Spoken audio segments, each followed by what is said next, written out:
नमस्कार, न्यूज़ में आप सभी का स्वागत है। प्रधानमंत्री नरेंद्र मोदी ने आज भारत की सबसे बड़ी एरोस्पेस और रक्षा प्रदर्शनी एरो इंडिया के 14वें संस्करण का उद्घाटन किया। इस भव्य आयोजन को देखने के लिए देश विदेश से बड़ी संख्या में लोग पहुंचे हैं। आयोजन के दौरान जब वायुसेना के विमानों ने आकाश में अपनी शक्ति और प्रतिभा का प्रदर्शन किया तो लोग देखते ही रह गए। प्रधानमंत्री मोदी ने इस मौके पर कहा कि एरो इंडिया भारत की नई ताकत व क्षमताओं को परिलक्षित करता है। उन्होंने कहा, एरो इंडिया आज सिर्फ एक शो नहीं है बल्कि भारत के आत्मविश्वास का प्रतिबिंब भी है। उन्होंने कहा कि भारत आज न केवल एक बाजार है बल्कि कई देशों के लिए संभावित रक्षा साझेदार भी है। उन्होंने कहा कि 21वीं सदी का नया भारत न तो कोई अवसर गंवाएगा और न ही उसकी मेहनत में कोई कमी आएगी। साथियों, जब कोई देश नई सोच, नई अप्रोच के साथ आगे बढ़ता है तो उसकी व्यवस्थाएं भी नई सोच के हिसाब से ढलने लगती है। एरो इंडिया का ये आयोजन आज नए भारत की नई अप्रोच को भी रिफ्लेक्ट करता है। एक समय था जब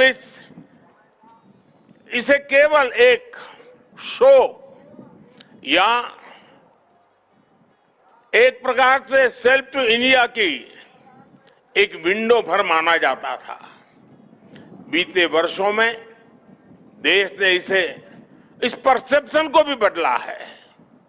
आज एरो इंडिया केवल एक शो नहीं है, ये इंडिया की स्ट्रेंथ भी है।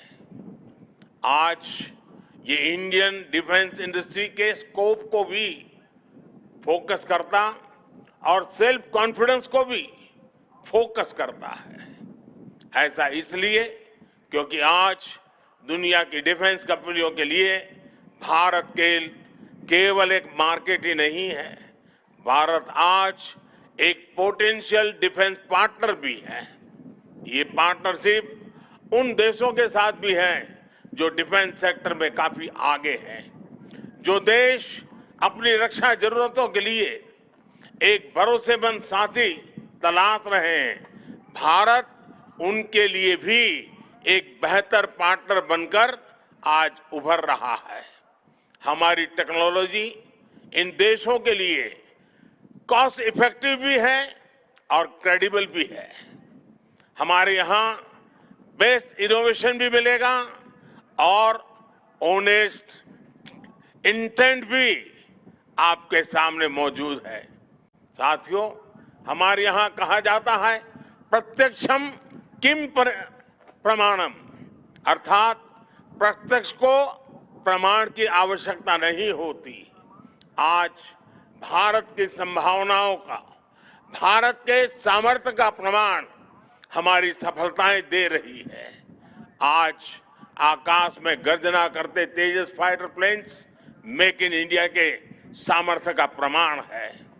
आज हिंद महासागर में मुस्तैद aircraft carrier INS Vikrant make in India के विस्तार का प्रमाण है। गुजरात के बड़ौदा में C-295 की मैन्युफैक्चरिंग फैसिलिटी हो या तुमकुर में HAL के हेलीकॉप्टर यूनिट हो, ये आत्मनिर्भर भारत का वो बढ़ता सामर्थ्य है जिसने भारत के साथ साथ विश्व के लिए नए विकल्प और बेहतर अवसर जुड़े हैं। साथियों, 21वीं सदी का नया भारत अब न कोई मौका खोएगा और न ही अपनी मेहनत में कोई कमी रखेगा।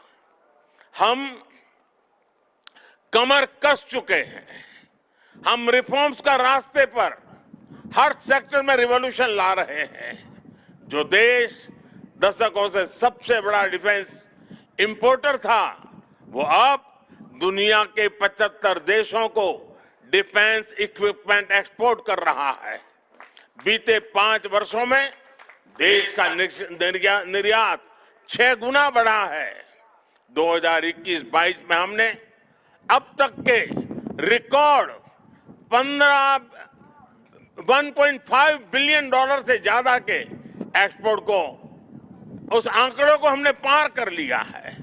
फ्रेंड्स, आप भी जानते हैं कि डिफेंस एक ऐसा क्षेत्र है जिसकी टेक्नोलॉजी को, जिसकी मार्केट को और जिसके बिजनेस को सबसे कॉम्प्लिकेटेड माना जाता है। इसके बावजूद भारत ने बीते 8-9 साल के भीतर भीतर अपने यहां डिफेंस सेक्टर का कायाकल्प कर दिया है। इसलिए हम इसे अभी केवल एक शुरुआत मानते हैं।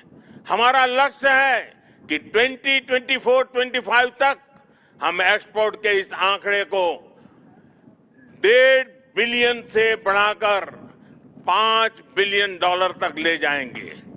इस दौरान किए गए प्रयास भारत के लिए एक लॉन्च पैड की तरह काम करेंगे। अब यहां से भारत दुनिया के सबसे बड़ा डिफेंस मैन्युफैक्चरिंग देशों में शामिल होने के लिए तेजी से कदम बढ़ाएगा और इसमें हमारे प्राइवेट सेक्टर और इन्वेस्टर्स की महत्वपूर्ण भूमिका रहने वाली है। आज मैं भारत के प्राइवेट सेक्टर से आह्वान करूंगा कि ज्यादा से ज्यादा भारत के डिफेंस सेक्टर में इन्वेस्ट करें।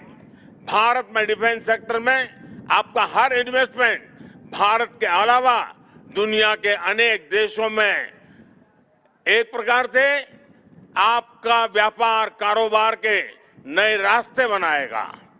नई संभावनाएं, नए अवसर सामने हैं। भारत का प्राइवेट सेक्टर को इस समय को जाने नहीं देना चाहिए। साथियों, अमृत काल का भारत एक फाइटर पायलट की तरह आगे बढ़ रहा है। एक ऐसा देश जिससे ऊंचाइयां छूने से डर नहीं लगता, जो सबसे ऊंची उड़ान भरने के लिए उत्साहित है। आज का भारत तेज सोचता है, दूर की सोचता है और तुरंत फैसले लेता है। ठीक वैसे ही जैसे आकाश से उड़ान भरने वाला एक फाइटर पायलट करता है। और सबसे महत्वपूर्ण बात, भारत की रफ्तार चाहे जितनी तेज हो, चाहे वो कितनी भी ऊंचाई पर क्यों न हो, वो हमेशा अपनी जड़ों से जुड़ा रहता है। उसे हमेशा ग्राउंड सिचुएशन की जानकारी रहती है। यही तो हमारे पायलट भी करते हैं। एरो इंडिया की गगनभेदी गर्जना में भी भारत के रिफॉर्म, परफॉर्म और ट्रांसपोर्ट की गूंज है। आज भारत में जैसी निर्णायक सरकार है, जैसी स्थायी नीतियां हैं, नीतियों में जैसी साफ नीयत है, वो अभूतपूर्व है।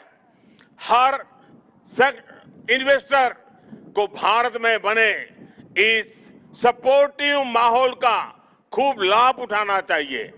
आप भी देख रहे हैं कि ईज ऑफ डूइंग बिजनेस की दिशा में भारत में किए गए रिफॉर्म की चर्चा आज पूरी दुनिया में हो रही है। हमने ग्लोबल इन्वेस्टमेंट और इंडियन इनोवेशन के अनुकूल माहौल बनाने के लिए हमने कई कदम उठाए हैं। भारत के डिफेंस सेक्टर में फॉरेन डायरेक्ट इन्वेस्टमेंट को मंजूरी देने के नियमों को आसान बनाया गया है। अब कई सेक्टर में एफडीआई को ऑटोमेटिक रूट से मंजूरी मिली है। हमने उद्योगों को लाइसेंस देने की प्रक्रिया को सरल बनाया है, उसकी वैलिडिटी बढ़ाई है ताकि उन्हें एक ही प्रोसेस को बार बार न दोहराना पड़े।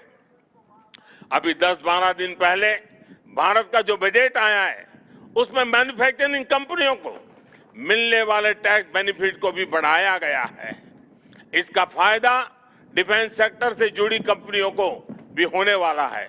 साथियों, जहां डिमांड भी हो, कैपेबिलिटी भी हो और एक्सपीरियंस भी हो, नेचुरल प्रिंसिपल कहता है कि वहां इंडस्ट्री दिनों दिन और आगे बढ़ेगी। मैं आपको भरोसा दिलाता हूं कि भारत में डिफेंस सेक्टर को मजबूती देने का सिलसिला आगे और भी तेज गति से बढ़ेगा। हमें साथ मिलकर इस दिशा में आगे बढ़ना है। मुझे विश्वास है आने वाले समय में हम एरो इंडिया के और भी भव्य और शानदार आयोजन के गवाह बनेंगे। हम आपको बता दें कि इस शो से मेक इन इंडिया अभियान को बल मिलने के साथ ही घरेलू विमानन क्षेत्र को एक नया प्रोत्साहन मिलेगा। इस 5 दिवसीय कार्यक्रम में एरोस्पेस और रक्षा कंपनियों की एक बड़ी प्रदर्शनी और व्यापार मेले के साथ साथ विमान और हेलीकॉप्टरों द्वारा हवाई प्रदर्शन भी किया जाएगा। हम आपको बता दें कि बेंगलुरु के बाहरी इलाके में वायुसेना के यालहंका सैन्य अड्डे के परिसर में 5 दिवसीय इस प्रदर्शनी में 809 रक्षा कंपनियों के अलावा 98 देशों के प्रतिनिधि भाग ले रहे हैं। यह आयोजन सैन्य विमानों, हेलीकॉप्टरों, रक्षा उपकरणों और नए युग के एवियोनिक्स के निर्माण के लिए भारत को एक उभरते हुए केंद्र के रूप में प्रदर्शित करेगा। एरो इंडिया में लगभग 250 बिजनेस टू बिजनेस समझौते होने की उम्मीद है, जिससे लगभग 75,000 करोड़ रुपए के निवेश का मार्ग प्रशस्त होने का अनुमान है। एरो इंडिया के 14वें संस्करण का विषय the runway to a billion opportunities है। इसका उद्देश्य एरोस्पेस और रक्षा क्षेत्र में देश की क्षमताओं में वृद्धि को प्रदर्शित कर एक मजबूत और आत्मनिर्भर नए भारत के उदय का प्रचार करना है। प्रदर्शनी में सरकार के make in India, make for the world vision के अनुरूप स्वदेशी उपकरणों और तकनीकों को प्रदर्शित करने और विदेशी कंपनियों के साथ साझेदारी करने पर ध्यान केंद्रित किया गया है। इस बीच रक्षा मंत्री राजनाथ सिंह ने कहा है कि एरो इंडिया 2023 देश की विनिर्माण क्षमता और प्रधानमंत्री मोदी द्वारा परिकल्पित आत्मनिर्भर भारत को साकार करने की दिशा में हुई प्रगति का उल्लेख कर रहा है। उन्होंने कहा है कि यह आयोजन एरोस्पेस और विमानन क्षेत्र के विकास में महत्वपूर्ण योगदान देगा।